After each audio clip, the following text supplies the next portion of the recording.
The Quintessential Quintuplets special is amazingly animated, filled with incredibly important character moments, and it shouldn't exist in the first place. Since the original anime was already completed, I assumed these bonus episodes would just be your typical fan service filler. But after actually watching them, I can confidently say that I was wrong. These are some of the most important parts of the series, which also happen to include a lot of fan service. But if these moments are so crucial to the series, why do I claim these episodes shouldn't exist?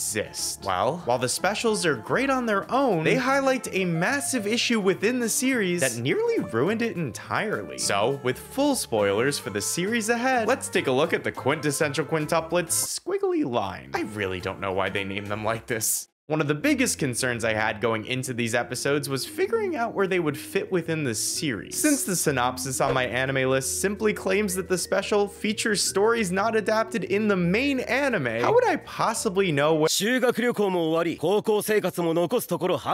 Oh, okay. That's definitely one way to clarify it, and I can promise you that line was an anime original. After clarifying that these specials take place after the second season but before the final movie, the episode begins with Futaro gifting the girls an album full of memories from the series. This is a nice way of reintroducing us to the world, reminding us that, yes, this is a harem series about 5 identical quintuplets that all fall for their oblivious tutor, but it's also not how this event occurred in the manga. Originally, Futaro didn't hand the album to all 5 girls. Instead, he gave it to a quintuplet who was dressed as Rena, the girl he met and fell in love with as a child. For the sake of simplicity, I understand why they made this change. But while it seems insignificant to make a tweak like this, the entire reason that these specials exist is because the original series had a habit of reordering, rewriting, and cutting really important events. And this was not a small change. The scene was originally a very important moment with a massive plot twist, but because they strayed so far from the source material in the second season, the only purpose this moment now serves is to tell us where we are in the series. But to understand the true significance of this change, we need to focus on the 3 characters who were most affected by the anime-only changes: Nino, Itsuki, and Yotsuba. And surprise, surprise, these are the 3 girls to have the most screen time in this special. It's almost like they're making up for massacring their character arcs in the original anime. Some of the more passionate fans of this series are also probably questioning why I'm including Yotsuba in this list, given that, yes, she is the girl who technically wins. But out of the 5 quintuplets, I actually think Yotsuba was the most negatively affected by the anime changes. However, before we get to her, we need to discuss the first girl to be given an arc in this special, Nino.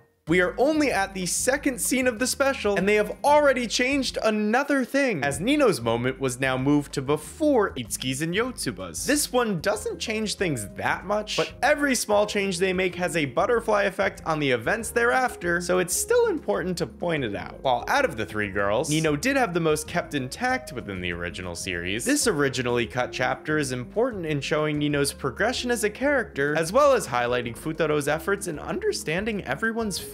It opens with him reading a self-help book on romance, which is played off as a joke, but he realistically does need it, because while he's academically intelligent, he's romantically a complete idiot for the majority of the show's first 2 seasons. He has sparks of understanding every once in a while, but he generally remains oblivious to their feelings unless he's blatantly told what is going on. And because smaller scenes like this were originally cut, this ignorance within the first 2 seasons suddenly shifts in the movie, where he's much more socially aware and is determined to process everyone's feelings in addition to his own. So it is nice to animate a moment where he's still figuring out how to read their emotions properly. However, while he's excited to try out this book's new methods, the moment he meets up with Nino to visit their injured manager, she starts heavily criticizing him for basically no reason. This is incredibly reminiscent of Nino from the start of the series, where she wanted absolutely nothing to do with him. But while it initially feels like a regression from the soft, kinder version of Nino we saw at the end of the second season, things are not quite as they seem. And having read up on this mysterious tsundere type, Futaro realizes that this may be some type of romantic ploy. This realization is probably aided by the fact that she has literally confessed to him multiple times in the past, but given just how idiotic he once was, I am certain he would have immediately thought that she just hated him had he not read this book. But is he actually correct in his assumption that she's just playing games? Well, kind of. Nino's lashing out hits a climax climax after Futaro touches her shoulder, prompting her to scream not to touch her. And while his manager immediately warns him that Nino is clearly very upset at him, this is still only half true, because Nino is in fact putting on an act here, as she straight up admits in her inner monologue, and realizing she went a bit too far in trying to get his attention, she also makes the extremely funny comment that even before I started liking him, I still didn't say such horrible things, which that is just objectively untrue. Not only did she say horrible things to him, but she also drugged him not once, but twice. So, nevertheless, this moment is meant to show that Nino has a blind side when it comes to Futaro, and just as he's bad at understanding the quintuplets' emotions, she's also not very good at expressing her feelings. However, this scene concludes with yet another twist, as she decides to drop the act and asks him to stay by her side, stating, "If I can't push you, I'll just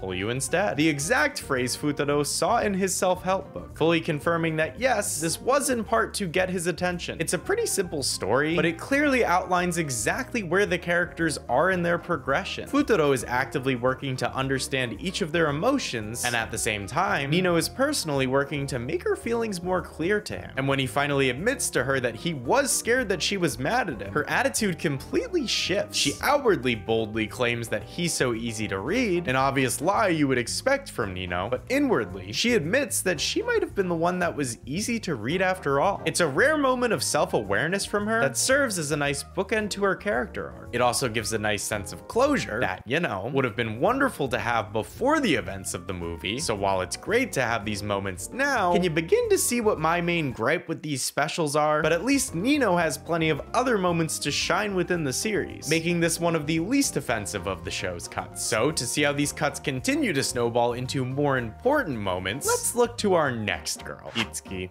Given that Itsuki's one of the least utilized girls in both the manga and anime, it is hilarious to me that one of her most important arcs is hidden in the obligatory pool harem chapter. And it's even funnier when you consider that these moments were technically in the Quintessential Quintuplets movie, but they were cut down to a fan service filled montage while the main opening song played. If that doesn't sum up the original anime's lack of regard for Itsuki, I really don't know what does. However, Studio Shaft has now come to save the day and animate the chapter in its full glory, while still never letting you forget that ultimately, this is still a harem anime's pool episode. It's kind of unfortunate that the conclusion to Itsuki's character arc had to be undermined by whatever this is, but that's also how it occurs in the manga. So, regardless, this episode begins with Itsuki stating, "Without Uesugi around, our lives are so much more peaceful. I hope nothing extraordinary happens today." And these phrases perfectly sum up her character progression up until this point. While she's always been one of Futaro's hardest working students, as the girls began to gain feelings for him, she's increasingly seen him as a threat to her family. Out of the 5 girls, her and Yotsuba focus the most on keeping the sisters unified at all costs. Feeling an extra burden to act as the motherly figure, Itsuki initially attempts to keep Futaro out of the picture to prevent fighting between them. This is shown in the special when she literally attempts to hide him from the rest of the girls. But while she thinks she's doing this to keep the peace, she does also ask Futaro how her bikini looks while she tries to monopolize him. So, while she does try to keep her distance, even calling him Uesugi-kun after all the other girls have adopted the much more informal Futaro, it does seem like she subconsciously has feelings for him. So is her choice to hide him from the others truly an act of selflessness? Or is it something else entirely? I'm not sure Itsuki even knows the answer to why she does what she does. That is, until the 6 of them arrive at the top of the water slide, and they're told they need to split into pairs of 2. And it is here that we finally get the closure to Itsuki's arc, because after a contentious game of rock, paper, scissors, Nino rides with Yotsuba, Ichika rides with Miku, because of course she does, and Itsuki gets Futaro. But as they wait for their turn, Futaro calls Nino and Miku crazy, upsetting her. However, he clarifies that they're specifically crazy for liking him, especially considering how selfish he's been by delaying their confessions. He then admits that he needs more time to effectively process everything and come to a decision. And it is only after this moment that Itsuki finally comes to terms with the ridiculous scenario they find themselves in. Realizing how candid he's being, she begins to drop her guard. After all, she had also been researching to try to understand her sister's feelings, so she's able to relate to his struggles in her own way. And when he offers to hold her hand due to her fear of heights, she truly internalizes the feelings that she holds for him as well. It's a nice ending to Itsuki's arc that, surprise, surprise, would have been nice to see in the original anime. But at the end of the day, if we're being honest, Itsuki Itsuki was never going to win. Sorry, Itsuki fans, but out of all of the girls, it was pretty obvious that Futoru's wife's name was not going to begin with an I. But it's only after Itsuki gets her well-deserved flowers that we get to the most important arc of the special. However, those of you who actually watched the specials will notice that I skipped over the second half of the first episode, which ironically was Miku's moment. I'm going to be honest, out of all of the events to be cut from the original series, skipping this one was the most justified. As much as I love Miku, obviously, the point of this scene was to show that Miku wasn't playing around anymore. And while she was once the shyest quintuplet, she comes out swinging and straight up asks Futaro out on a date. It's still an important character moment, and the way she stares down Ichika to tell her that she's serious now is...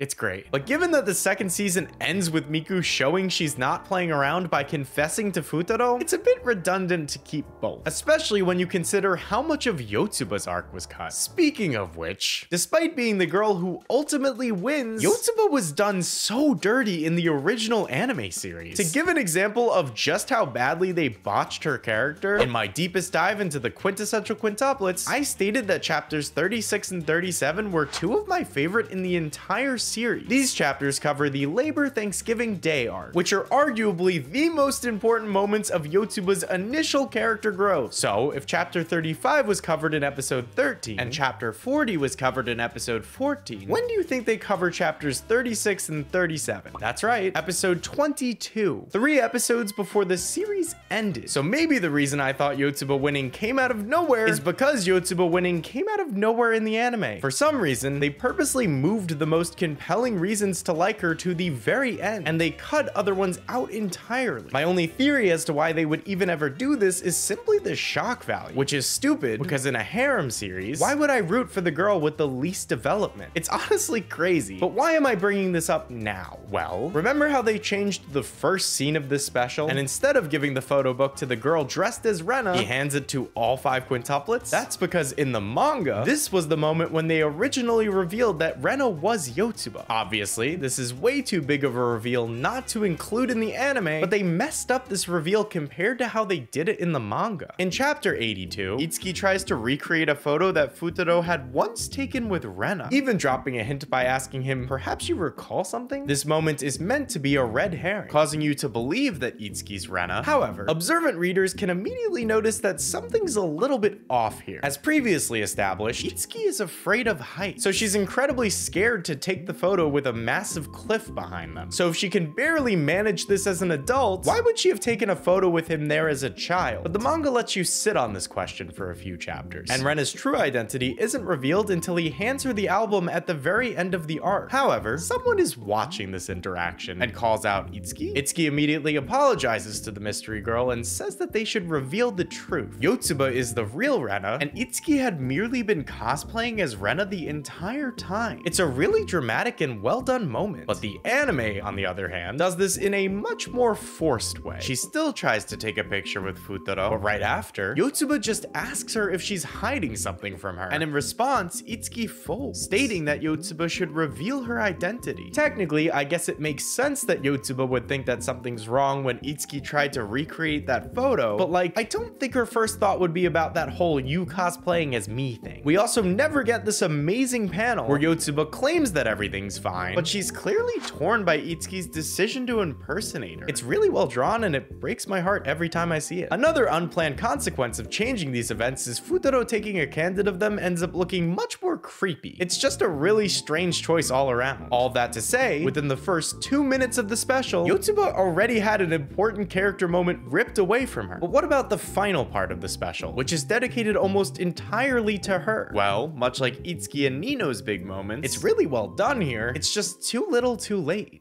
The last chapter to be adapted is chapter 90 of the original series, which begins with a retelling of the very first episode, but from Yotsuba's point of view. And credit where credit is due, it's a nice touch to have this be the final chapter. This is the one and only time I'm going to support them reordering something, but it's only because they had previously reordered and ruined just about everything else. Chapter 90 contains the most pivotal Yotsuba moments, so it makes absolutely zero sense as to why they omitted it in the first place. The scene begins by highlighting an important detail in the first episode that completely flew over my head. When Yotsuba finds Futaro's test on the floor, how was she able to instantly return it to him? Despite having just transferred to a new school, she knew what Uesugi Futaro looked like. So unless she asked someone, the only other answer is that she had met him before. It's a clever detail that's initially glossed over, and given that Yotsuba's initial personality is a bit baffling, you don't really question it. However, pointing out that she was able to recognize him from the beginning of the series immediately creates a potential plot hole. Why wouldn't she just reintroduce herself to him? But lucky for us, the series provides an answer. Seeing how hard he was working at lunch, and given that he had a significantly higher test score than him, she sees herself as a failure in comparison. Not wanting to disappoint or ruin his image of her, she decides not to tell him until she can properly prove herself. And I cannot emphasize enough how important it is to show this side of Yotsuba. Before I read the manga, I saw Yotsuba as a complete wuss. And despite the half-baked explanations included in the original anime series, I couldn't fathom why she didn't just finally reveal it to him at points throughout the anime. But the rest of the special spends time justifying her choices at the critical points throughout the series. Because after spending much of the series trying to impress him, she encounters another roadblock. Right as she considers telling him the truth, she finds out that her sisters have started to gain feelings